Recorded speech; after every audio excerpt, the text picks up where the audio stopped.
IPS की online classes में आपका स्वागत है। अभी तक हमने चैप्टर नंबर 4 के बारे में हम देख रहे थे, विद्युत धारिता, जिसके अंदर आपको कुछ इंपॉर्टेंट पॉइंट्स के बारे में बताया था, जिसमें चालक, कुचालक के बारे में आपको जानकारी दी थी। मैंने बताया था पराविद्युत पदार्थ कौन से होते हैं, जिसमें कुचालक होता है और उन्हीं को पराविद्युत पदार्थ कहा जाता है। और साथ में आपको पराविद्युत प्रकार पदार्थ की 2 टाइप्स बताए थे मैंने, एक तो ध्रुवीय होता है और एक होता है अध्रुवीय। ध्रुवीय तो आपको बताया था कि जिसके अंदर धनावेश और ऋणावेश के केंद्र क्या हो, अलग अलग हो, और जिसमें संपाती होते हैं उसको हम बोलते हैं अध्रुवीय। उन्हीं के बारे में हम थोड़ा सा एक्सप्लेनेशन भी देखना चाहते थे, पर वहाँ तक हमने आपको सिर्फ डेफिनेशन बताई थी, ठीक है। फिर इसके बाद में हमने धारिता के बारे में बात करी थी कि धारिता क्या होती है। आपको बताया था कि किसी चालक की धारिता उस आवेश की मात्रा के समान होती है जो उसके विभव में एकांक मान की वृद्धि कर दे। कुछ डेफिनेशन आपको बताई थी और साथ में 1-2 सवाल पूछे गए थे, जिसके अंदर सवाल पूछा गया था वो मैंने आपको पूछा था कि पृथ्वी की धारिता कितनी होती है। तो लगभग सभी का आंसर सही आया था, क्योंकि धारिता का जो सूत्र हमने लगाया था 4πε0r वाला जो फॉर्मूला आया था उसी से हमने मान निकाला था, और उसका जो रिजल्ट आया था वो 711 माइक्रोफेरेड, यानी कि मैं इसे भी कह सकता हूँ 711 × 10⁻⁶ फेरेड। लगभग जितने भी स्टूडेंट ने बहुत अच्छा प्रयास किया और सभी का आंसर जो है वो सही आया है। इसके बाद में मैंने एक सवाल और पूछा था कि माध्यम में धारिता किस प्रकार से प्रभावित होती है। तो कईयों के आंसर आए वो बिल्कुल सही थे, लेकिन फिर भी 1-2 पूछ रहे थे कि वो कैसे आएगा, तो उसके बारे में भी आपको जानकारी जो है इस वीडियो में मिल जाएगी, कैसे करते हैं। इसके अलावा मैं एक बार फिर से आपको ध्रुवीय और अध्रुवीय पराविद्युत के पदार्थों के बारे में एक्सप्लेनेशन दूंगा कि किस प्रकार से ये वर्क करते हैं, और उसके बाद में हम आगे चल करके देखेंगे कि मतलब कौन कौन से टॉपिक जो है वो इसमें और इंक्लूड है, और संधारित्र की धारिता वगैरह क्या होती है। आइए हम चेक करते हैं, ठीक है। तो यहाँ से मैं पहले बात बताता हूँ पराविद्युत पदार्थ की।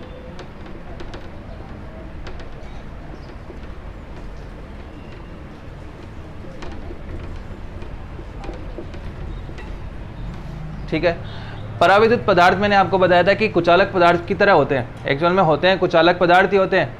वास्तव में जैसे हम बोले हैं कि भाई ये कैसा है, कोई जैसे हम कोई का ट्रीट करना चाहते हैं, इसे पूछना चाहते हैं कि ये कैसा है, तो आपको बोला जाए कि भाई रबड़ कैसा है, तो आप क्या बोलोगे, कुचालक है। पैराफिन मोम कैसा है, तो आप बोलोगे कुचालक है। एबोनाइट कैसा है, तो हम बोलेंगे कुचालक है, ठीक है।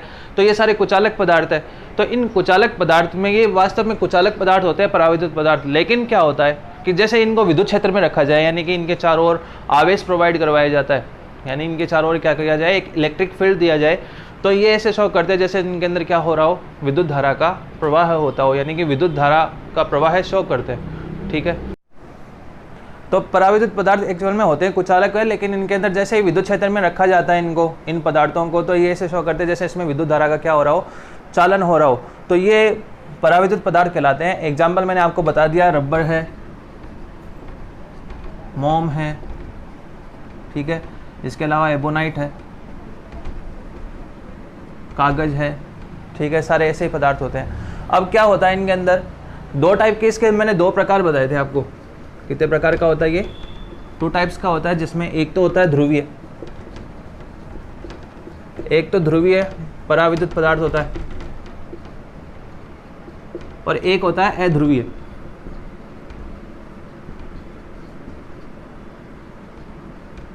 ठीक है।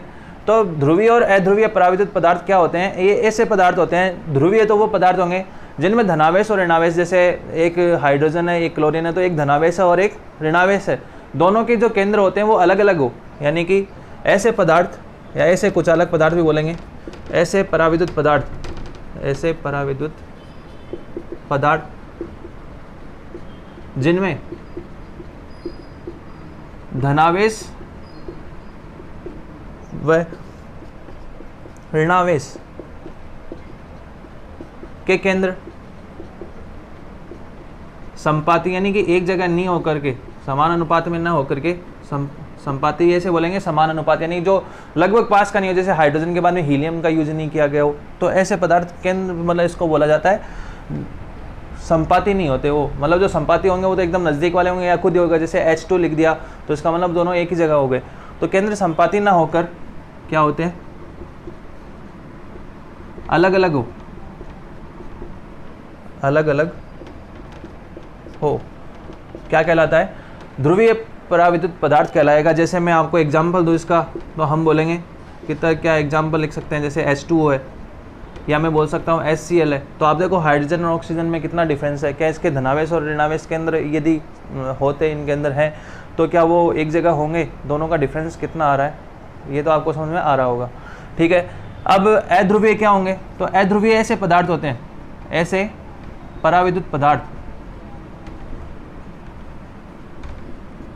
जिसमें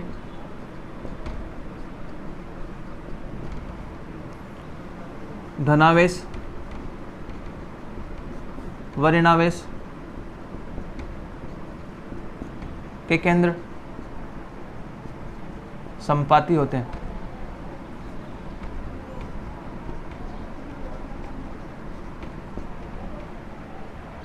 ठीक है, यानी दोनों एक ही जगह हो। जैसे मैं एग्जांपल लिखूं इसका, H2 है, ठीक है, CO2 लिख सकता हूं क्योंकि कार्बन और ऑक्सीजन में इतना डिफरेंस नहीं है।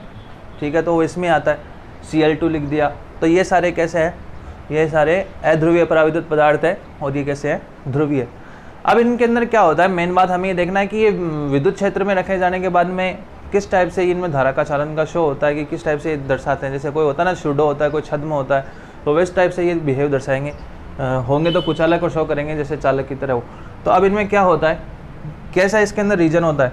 तो इसमें बोला जाता है, मैं आपको एक्सप्लेनेशन के तौर पे समझा रहा हूँ, ऐसा नहीं कि मैं आपको इसमें डिटेल दे रहा हूँ कि भाई ऐसा होगा। तो मैं आपको इसका डायग्राम बना के दिखाता हूँ। जैसे H2 है तो ये तो हो गया ऑक्सीजन,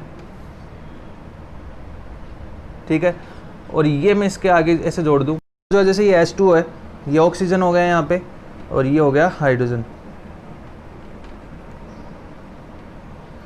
तो ये इसका एग्जाम्पल है ध्रुवीय पराविद्युत का। जैसे HCl का बनाना चाहें तो हम इस टाइप से बना सकते हैं। ये तो हो गया Cl और ये हो गया छोटा सा एक हाइड्रोजन। तो आप देखो मैं इनको मिलाता हूँ। अब आप ये देखिए कि इनके अंदर द्विध्रुव आघूर्ण का मान कुछ होता है या नहीं होता। क्या होता है, विद्युत क्षेत्र की अनुपस्थिति में भी देखेंगे और उपस्थिति में भी देखेंगे बाद में कि क्या होता है। तो यहाँ से देखिए, आप देख सकते हो कि दोनों अणु धनावेश है, ये ऋणावेश है, इन दोनों के बीच में कुछ ना कुछ डिस्टेंस अवश्य है। इनके अणुओं के बीच में क्या है, एक निश्चित दूरी है, जैसे ये डिस्टेंस है। ठीक है, तो हमने क्या इनके अंदर विद्युत द्विध्रुव आघूर्ण होगा। द्विध्रुव आघूर्ण क्या होता है भाई, विद्युत क्षेत्र से तो उत्पन्न हो रहा है, और द्विध्रुव आघूर्ण क्या होगा, Q × 2a, यानी कि आवेश इंटू दूरी का गुणनफल होता है। ठीक है, तो क्या इनमें डिस्टेंस है? क्या आप देख रहे हो कि इनके अंदर डिस्टेंस है। आवेश तो है ही भाई, धनावेश है, ऋणावेश है, तो किसी एक आवेश का परिमाण और दूरी का गुणनफल होता है द्विध्रुव आघूर्ण। तो यहाँ पर आवेश तो उपस्थित है ही, धनावेश है, ऋणावेश है, साथ में दूरी भी है। तो क्या इसमें स्थायी विद्युत द्विध्रुव आघूर्ण होता है? तो हम ऐसे बोलेंगे कि जी इसके अंदर ना ध्रुवीय पराविद्युत पदार्थों के अंदर क्या होता है, स्थायी विद्युत द्विध्रुव आघूर्ण होता है। पहले की बात कर रहे हैं, विद्युत द्विध्रुव आघूर्ण होता है। ठीक है, नॉर्मली बात कर रहे हैं, लेकिन इसमें इतने सारे अणु होते हैं, इसमें इतने सारे अणु उपस्थित होते हैं कि विद्युत क्षेत्र की अनुपस्थिति में क्या होता है। देखो एक डायग्राम बना के दिखा रहा हूं मैं इसका, विद्युत क्षेत्र की अनुपस्थिति में क्या होता है। यानी जब इसमें विद्युत क्षेत्र उपस्थित नहीं किया जाता तो इसके जो धनावेश और ऋणावेश के केंद्र है, जैसे ये है,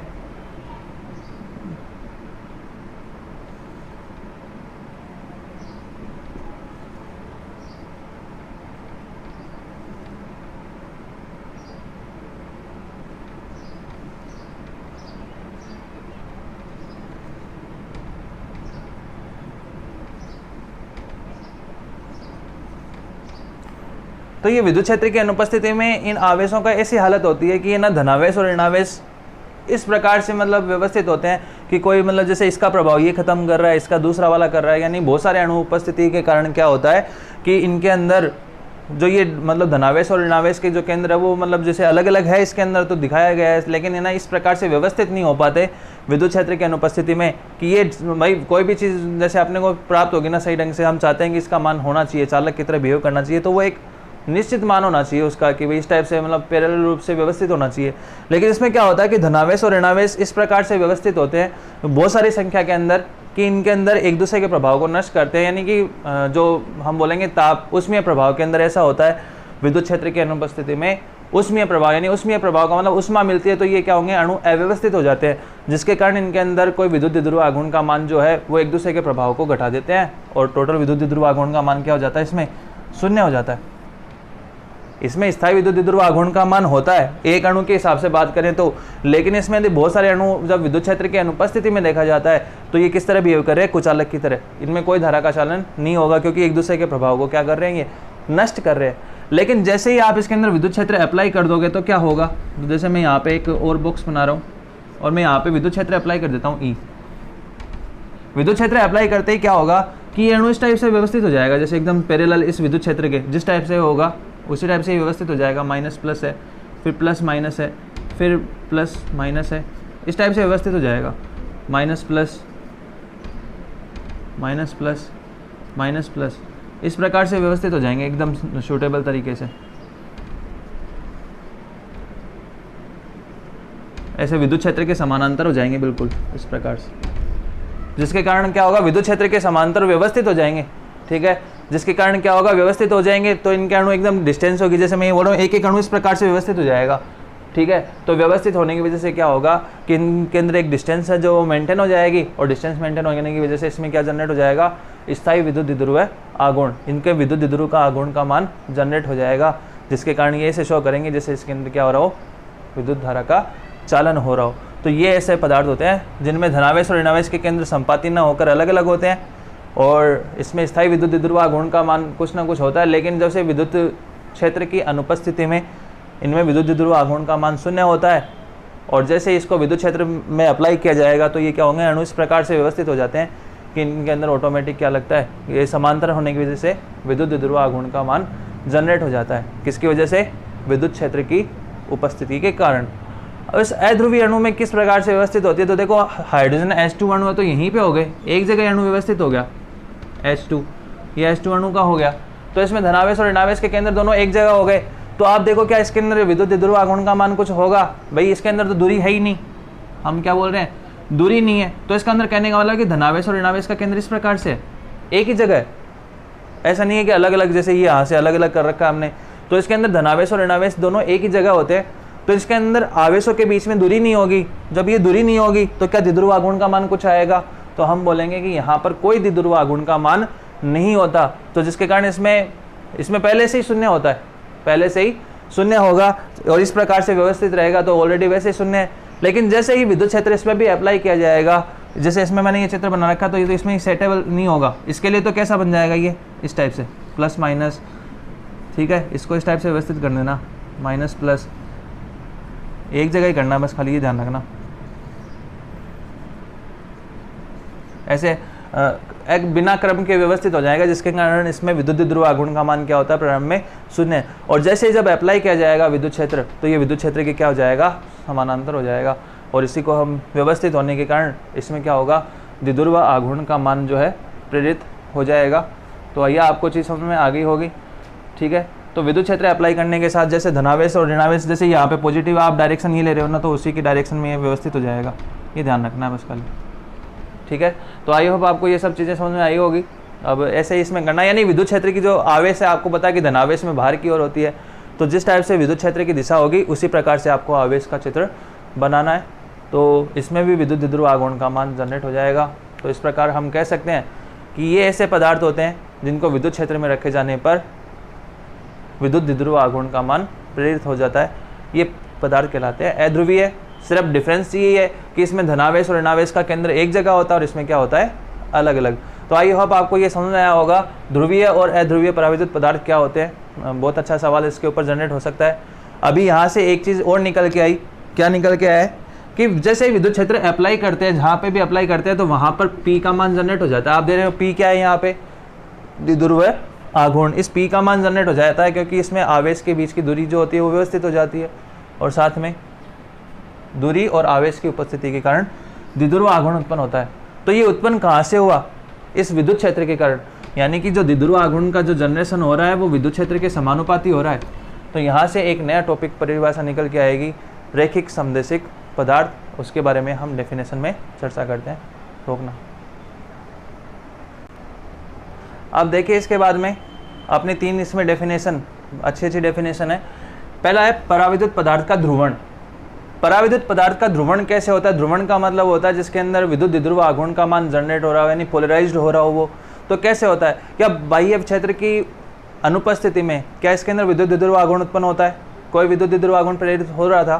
तो हमने बोला नहीं, यानी कि जो ध्रुवीय हो चाहे अध्रुवीय हो, दोनों में हमने देखा था कि बाह्य विद्युत क्षेत्र की अनुपस्थिति के अंदर इनमें न तो विद्युत द्विध्रुव आघूर्ण का मान जनरेट होता है, ठीक है, कोई जनरेट नहीं होता अव्यवस्थित होने के कारण। तो जब जैसे ही बाह्य विद्युत क्षेत्र अप्लाई किया जाता है तो वो पराविद्युत पदार्थ में द्विध्रुव आघूर्ण उत्पन्न हो जाता है, उसी को हम कहते हैं पराविद्युत पदार्थ का ध्रुवण। तो हम क्या कहेंगे कि बाह्य विद्युत क्षेत्र की उपस्थिति में, बाह्य विद्युत क्षेत्र की उपस्थिति में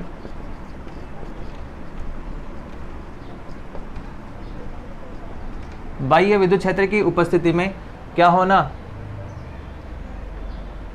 पराविद्युत पदार्थ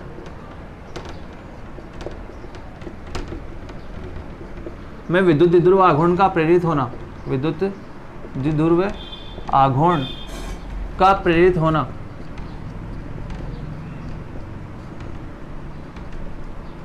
क्या कहलाएगा? पराविद्युत पदार्थ का ध्रुवण कहलाएगा। बाह्य विद्युत क्षेत्र की उपस्थिति में यदि पराविद्युत पदार्थ में विद्युत द्विध्रुव आघूर्ण का मान प्रेरित हो जाता है तो उसको अपन क्या कहेंगे? पराविद्युत पदार्थ का ध्रुवण कहेंगे, ठीक है। तो ये आगे आपको डेफिनेशन समझ में, हमने देखा था कि सिंपल से है डेफिनेशन की विद्युत क्षेत्र अप्लाई करते ही क्या हो जाए? विद्युत द्विध्रुव आघूर्ण प्रेरित हो जाए, तो उसको हम क्या बोलेंगे? पराविद्युत पदार्थ का ध्रुवण। इसके बाद में आता है रैखिक समदेशिक पराविद्युत पदार्थ। तो रैखिक समदेशिक का मतलब क्या होता है? आपने देखा कि जैसे ही विद्युत क्षेत्र आपने अप्लाई किया, ठीक है, जैसे विद्युत क्षेत्र अप्लाई किया तो ही तो द्विध्रुव आघूर्ण का मान जनरेट हुआ। तो हम यहाँ से कहेंगे कि विद्युत द्विध्रुव आघूर्ण का मान जो है वो समानुपाती होता है विद्युत क्षेत्र के, यानी कि जिस दिशा में दिशा वही होगी जो विद्युत क्षेत्र के अनुदिश होगी। तो हम कहेंगे कि विद्युत क्षेत्र का जो मान है, यानी जैसे विद्युत क्षेत्र अप्लाई किया जाता है, इसमें पराविद्युत पदार्थ में विद्युत द्विध्रुव आघूर्ण का मान बढ़ जाता है, यानी कि उसका मान जनरेट हो जाता है। तो विद्युत क्षेत्र पराविद्युत पदार्थ के क्या ध्रुवण के क्या होता है? विद्युत क्षेत्र जो है वो विद्युत द्विध्रुव आघूर्ण के समानुपाती होता है तथा उसकी दिशा भी वही होती है जो विद्युत क्षेत्र की होती है, यानी कि दिशा ई के अनुदिश होती है। जैसे मैंने अभी बताया था ना लास्ट में कि डायरेक्शन वही लेना जो विद्युत क्षेत्र की, जैसे आप इधर से इधर लेते हो तो डायरेक्शन आप देख लेना कि माइनस से प्लस लेते हैं तो विद्युत क्षेत्र की दिशा इस तरफ होगी। जैसे मैंने ये व्यवस्थित किया था माइनस प्लस, ठीक है, तो इस प्रकार से व्यवस्थित करना, तो ये विद्युत क्षेत्र की दिशा हो जाएगी। क्यों हमने, ठीक है, और ये दोनों के बीच की दूरी होगी तो विद्युत द्विध्रुव आघूर्ण जनरेट हो गया। तो सिंपल वे में हम कहेंगे कि रैखिक समदेशिक पराविद्युत पदार्थ वे पदार्थ होते हैं जिसके अंदर पराविद्युत पदार्थ का जो विद्युत द्विध्रुव है आघूर्ण है वो विद्युत क्षेत्र के क्या होता हो? समानुपाती होता हो, तथा उसकी दिशा वही होती हो जो विद्युत क्षेत्र की दिशा होती हो, यानी कि इसकी दिशा विद्युत क्षेत्र के अनुदिश हो। तो ये पदार्थ जो है वो रैखिक समदेशिक पराविद्युत पदार्थ कहलाते हैं, ठीक है। तो ये आपको समझ में आ गया होगा। नेक्स्ट डेफिनेशन और लास्ट डेफिनेशन है इसकी, वह ये है विद्युत प्रवृत्ति। भाई विद्युत प्रवृत्ति क्या होती है? तो विद्युत प्रवृत्ति हम यहाँ से कहेंगे कि जो P है वो समानुपाती था E के। अब यहाँ से समानुपाती हटेगा तो एक कांस्टेंट आएगा जिसको हम बोलेंगे एक्जाई E, ठीक है। एक्जाई E जो है वो क्या कहलाती है? विद्युत प्रवृत्ति, विद्युत प्रवृत्ति, ठीक है। तो विद्युत क्षेत्र के अप्लाई होने के कारण विद्युत द्विध्रुव आघूर्ण जो प्रेरित होता है उसका जो रेशियो रहेगा उसको हम क्या बोलेंगे? विद्युत प्रवृत्ति। तो आई होप आपको ये समझ में आया होगा कि इस विद्युत प्रवृत्ति क्या होती है, किस प्रकार से ये जनरेट होता है। तो P समानुपाती होता है E के, P बराबर आता है एक्जाई E के। एक्जाई E यहाँ पे क्या है? विद्युत प्रवृत्ति, ठीक है। तो हम कहेंगे कि द्विध्रुव आघूर्ण और विद्युत क्षेत्र का जो अनुपात होता है वो क्या कहलाएगा? विद्युत प्रवृत्ति। तो आई होप आपको ये टॉपिक भी है जो है वो क्लियर हो गया होगा। तो सिंपल वे के अंदर आप इसको समझ सकते हो, ठीक है। तो अब इसके बाद में ये टॉपिक हो गया। अब मैं आपको वो पहले वाली बात बता देता हूँ जिसके अंदर ये माध्यम के लिए धारिता पूछी गई थी, या चलो इसके अगले वीडियो में भी हम देखेंगे कि क्या होता है। फिर मैं आपको एक बार नोटिस के लिए मैं बताऊँगा कि धारिता बताई थी, ठीक है। धारिता क्या होती है? C बराबर Q/V, ठीक है। वो हम देखते हैं क्या आता है और कैसे ये मान आता है अभी थोड़ी देर के अंदर।